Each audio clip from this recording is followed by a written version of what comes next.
3 earthquakes in less than 3 weeks. Fear and a grim reminder of nature's fury. Lives lost, families destroyed. Loss of property as yet unaccounted for. Survivors struggling for basic necessities. Rescue workers helping and helpless. Dealing with disaster is never easy, but deal we must. This week, Money, Money, Money remembers all of those who have lost their lives and suffered in Nepal, and our two experts, Gaurav Mashruwala and Harshvardhan Roongta, joined forces with us this week to help us understand how you can insulate yourself and your family from implications if something like this were to ever happen again, as well how you can give back to society and help those who are caught in the midst of this human tragedy. Gaurav, Harshvardhan, thanks very much for being a part of this. I want to actually start with you, Gaurav, because, as difficult as it may be to deal with a tragedy like this, for people who are a little bit far removed, like, say, us, the biggest concern is that the kind of help that you may want to extend sometimes doesn't reach those people. What is the best way to actually contribute in an event like this? So obviously money is one way, and you just kind of make a donation or a charity, or I'd probably say giving it back to society. It's not a charity. There are a lot of items that are needed in terms of healthcare items, food. If it's a region like Nepal or something, it's cold, so blankets, etc. There are a lot of stuff that's needed, and there are a lot of NGOs as well as government does various kind of work. There are a lot of intermediaries who do that, and you can utilize their services to ensure that this happens. Not many times we've also heard people who themselves want to go, but they are not allowed to because this area is protected. A lot of other things can come up, so it's not prudent personally to go because there could be epidemics coming, there could be aftershocks coming. But using these NGOs, taking their assistance or supporting them, which in turn reaches out to people there, is the best way to do it. But one of the other concerns that arises is that should you go for an international NGO or should you go for a local body who's trying to help? Would they be better placed to perhaps understand the need of the people there? Well, Sumera, if you see, the major concern that people have is whether what they're contributing reaches to the right people.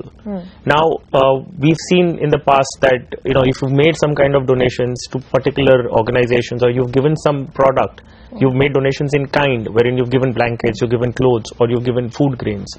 The concern is whether it will reach to the right people or whether it will be taken away in between.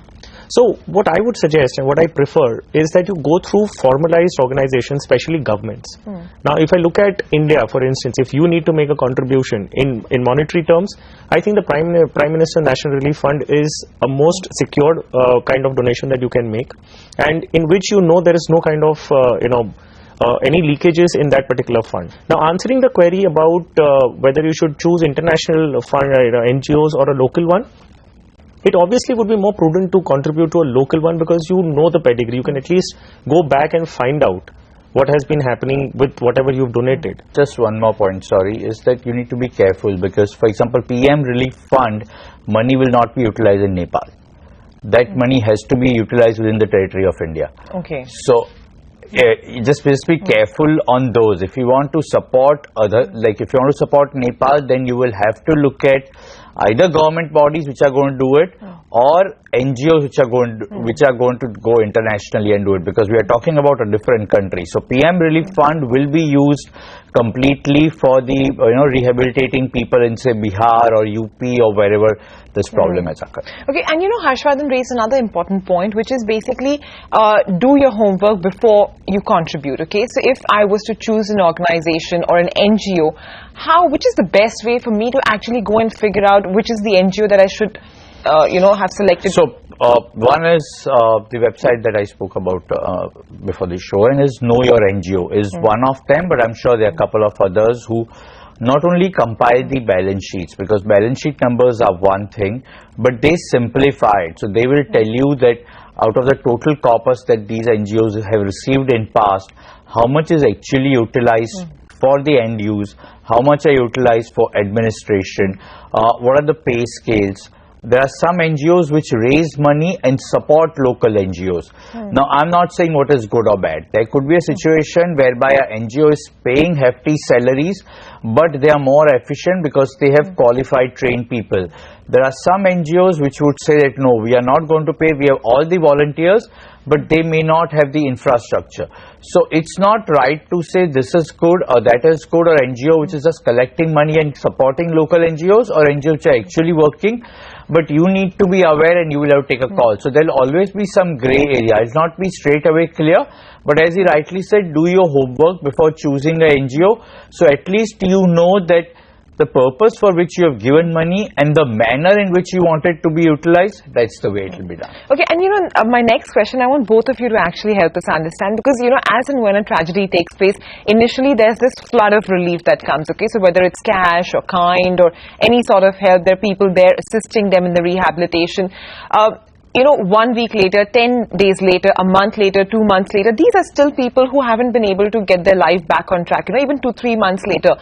Should one give way to emotion and contribute in the first leg of the relief work, or should one actually wait and when the relief and the money is dying out, sort of try and help them? Well, what I would suggest is, immediately after a calamity takes place, there is immediate relief work that is required.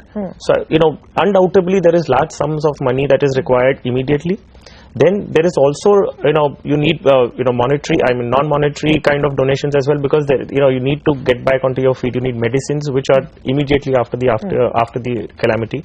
You need clothes, you need food grains. So definitely there is a need for immediate relief to come after the calamity. And as you said, yes, over a period of time, of course, these will start fading out. But if you've given it to an organization, to an NGO, to a government body, they will ensure that money is not only completely utilized immediately, but they will obviously span it out over a period of time. And eventually money has to keep coming in. Everything is going to be dependent based on the flow of money that comes in. Now, whether you donate it immediately and then it is used over a period of time, or you give it after some time, it's an individual choice.